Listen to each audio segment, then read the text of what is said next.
2019 నుంచి 2024కి ప్రభుత్వం మారిన వెంటనే ఒక కన్స్ట్రక్టివ్ అప్రోచ్ నుంచి ఒక డిస్ట్రక్టివ్ అడ్మినిస్ట్రేషన్, డిస్ట్రక్టివ్ గవర్నెన్స్ మొదలైంది.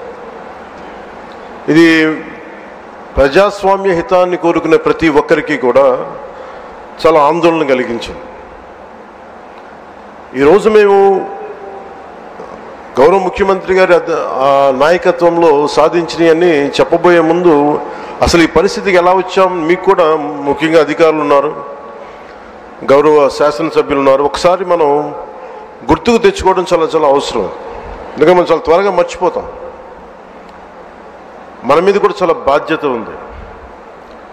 అవన్నిటినీ ఒకసారి గుర్తు తెచ్చుకొని మళ్ళీ మనం వచ్చే సంవత్సరానికి ఇంకెంత బాగా చేయగలం అన్న దానికోసం మీకు తెలియజేస్తున్నాను. మమ్మల్ని అందరినీ ఎంత ఇబ్బంది పెట్టారంటే, ఒక సగటు మనిషి దగ్గర నుంచి దేశం మొత్తం ఆయన ఆలోచనల్ని ఆదర్శంగా తీసుకొని పాలసీ మేకింగ్ అయ్యే ఒక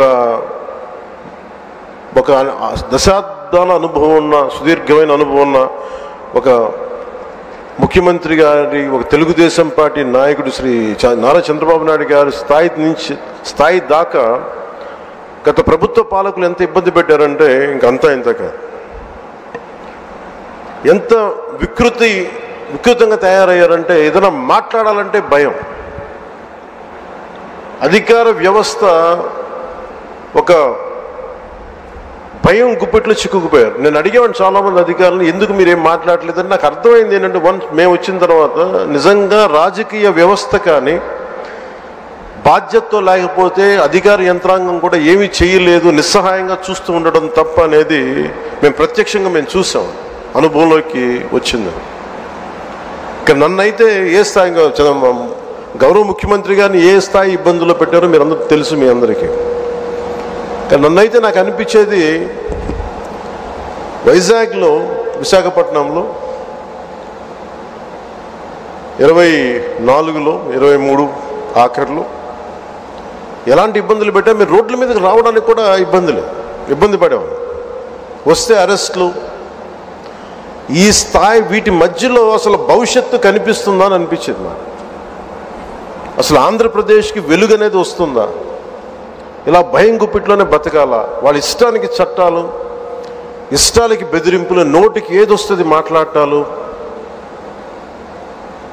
ఇవన్నీ చూసిన తర్వాత ముఖ్యంగా ఇక్కడ చాలామంది ఉన్నతాధికారులు అందరూ ఉన్నారు, నియోజకవర్గ అధికారులు ఉన్నారు, శాసనసభ్యులు మీరందరూ ఉన్నారు. కాబట్టి అది జరగకుండా కనుక, కూటమి ప్రభుత్వం రాకుండా కనుక ఉండుంటే ఎలా ఉండేది ఆంధ్రప్రదేశ్ని ఒకసారి మన అందరం కూడా ఒకసారి ఆలోచించాలి వన్స్న. ఎందుకంటే మేమందరం కూడా గౌరవ ముఖ్యమంత్రి గారి దగ్గర నుంచి, లోకేష్ గారి దగ్గర నుంచి ఎవ్వరం కూడా ఏదో ఒక నెపం గొడవ పెట్టి ఏదో ఒకలా ఇబ్బందులు పాలు చేసి, ఇబ్బందులు పెట్టడానికి, జైల్లో పెట్టడానికి,